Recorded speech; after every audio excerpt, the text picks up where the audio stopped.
Welcome to RS news.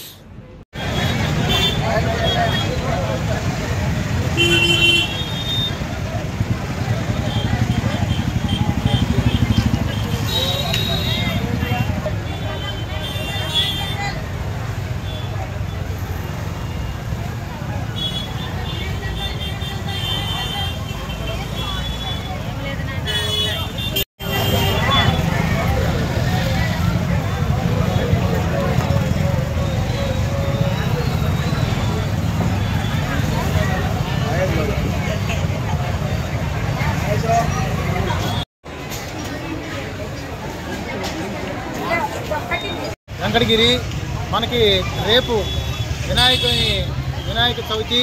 ఈ వినాయక చవితి సందర్భంగా 50 మంది భక్తులందరికీను, అలాగే వినాయక మండపాల్లో విగ్రహాలు పెట్టేటువంటి నిర్వాహకులందరికీ కూడా ప్రత్యేకంగా మా పోలీస్ శాఖ తరఫున మీ అందరికీ తెలియజేసేది ఏంటంటే, మట్టి వినాయకుల్ని వాడండి, పర్యావరణాన్ని కాపాడండి.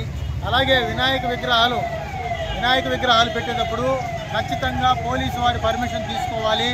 ఇది ఫ్రీ ఆఫ్ కాస్ట్లో ఏ రకమైనటువంటి ₹1 కూడా చెల్లించకుండా మీరు ఆన్లైన్లోనే ఈ యొక్క అప్లికేషన్ని పెట్టుకోవచ్చు. ఇది మీ దగ్గర ఉన్నటువంటి మొబైల్లోనే ఈ యాప్ ఉంటుంది. ఈ యాప్ ద్వారాగా మీరు దీన్ని డౌన్లోడ్ చేసుకొని దానిలో మీ డీటెయిల్స్ అన్నీ కూడా ఫిలప్ చేసినట్టయితే ఈ యొక్క అప్లికేషన్ అనేది జనరేట్ అవుతుంది. దీన్ని బట్టి పోలీసు వారు మొత్తాన్ని వెరిఫై చేసి మీకు పర్మిషన్ ఇవ్వడానికి అవకాశం ఉంటుంది.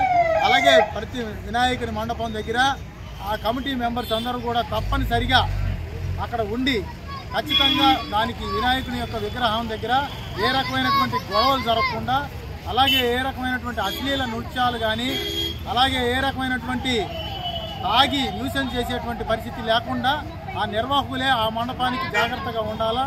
అక్కడ ఏదైనా సంఘటన జరిగినట్టు తెలిసినట్టయితే తప్పనిసరిగా ఆ యొక్క నిర్వాహకుల మీద తప్పనిసరిగా క్రిమినల్ కేసులు నమోదు చేయబడతాయి. కాబట్టి భక్తులందరూ కూడా భక్తి శ్రద్ధలతోని ఈ వినాయక చవితిని ఆనందోత్సవాల మధ్య జరుపుకోవాలా. అలాగే ఇక్కడి నుంచి నిమజ్జనానికి తీసుకుని వెళ్ళేటప్పుడు కాలువల వద్దకు ఎవరు కూడా చిన్నపిల్లల్ని తీసుకెళ్ళొద్దని చెప్పేసి ఈ సందర్భంగా తెలియజేస్తా ఉన్నాను. అలాగే లిమిటెడ్, చాలా తక్కువ మంది మాత్రమే ఈ కాలువల వద్దకు తీసుకెళ్ళాలి.